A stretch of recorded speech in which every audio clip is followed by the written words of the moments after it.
I'm here with Robert Leake, Head of Commercial Sales at Quantum Systems. So many of you know Quantum for their incredible defense work, but they actually started out as a commercial company working in surveying and mapping. You see the Trinity Pro there as like kind of their flagship product, but many of you don't know this. Quantum in the past year dropped 3 different payloads, Sony ILX, this Cube 640, and then this phase 1. I wanted to talk with Robert about like these different payloads, what they offer, and I mean, folks, you guys understand something, like 3 new payloads in a year is a big deal.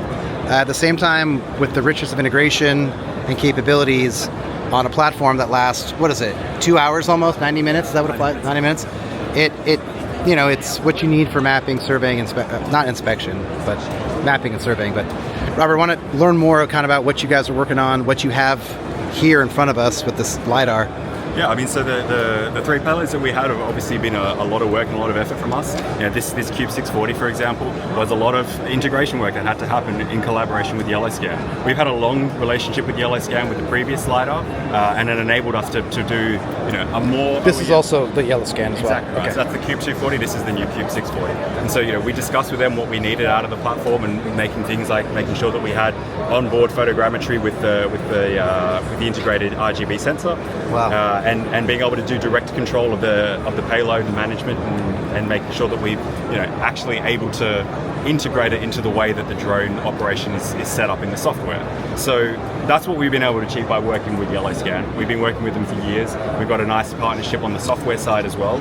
But we're super excited about the Cube 640. I mean, we've seen some of the results out of it, and it's pretty tough to beat.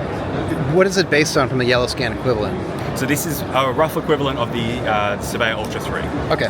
You know, we've got the same actual LiDAR puck unit in the central body, but this is an OEM version that only exists for us. And with the RGB and some other capabilities. Exactly. And does the bird fly like 90 minutes with this payload? So with the LiDAR, we do limit it to 60 minutes for safety, just to make sure that we've got plenty of battery when it's coming back home. But the thing about that is that because it's software limited, you actually should see the full 60 minutes in just about every scenario. That's awesome. Yeah. And then, okay, this thing here, we can talk about this because you know, you seem phase 1's been talking about the P5 and all the imagery's been coming from the Vector. Sorry, from the Trinity. Tell me about the flight time with this, the amount of coverage you can do, like the amount of hectares.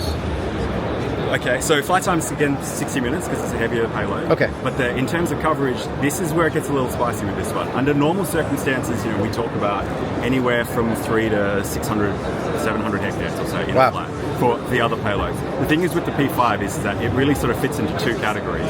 Either you want to go insane quality, where you can go down to 0.26 centimeters per pixel, or you want to go the other end of the scale and you want to cover as much area as you possibly can. And you know, if you throw a 35 or an 80 millimeter lens and fly it at, I don't know, let's say 600, 700, 800 feet, then you can start to cover huge areas, right? But then the comparison starts to become a bit unfair. If I say, well, I can cover 2,000 hectares in a flight just because I'm flying it at whatever altitude, it sort of stacks the numbers a bit, right? So okay. That's where it gets that's very helpful. This is available today. All these are available. Like if someone want to order them, they're available today. Very quickly times. Can you talk about that robotic arm? Only because, you know, your CEO posts about this sometimes on the defense products.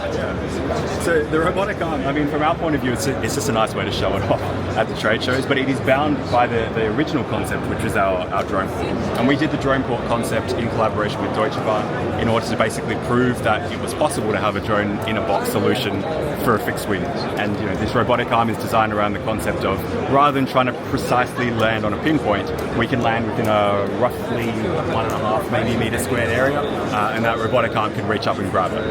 So that was the foundation and the starting point for our drone in a box concept, which we continue to develop on today.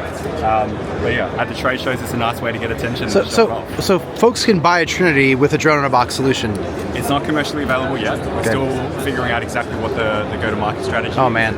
Making sure that the regulations support the operations that we have in mind, but it's very much the roadmap and where we think the future of drone technology is going to go. Perimeter security, DFR, remote mapping and sensing. This is awesome. I'm really excited for this. This is when we see grabbing the Vector a lot, right? Yeah. Okay. Robert, man, thank you so much for your time. I really appreciate you. Cheers.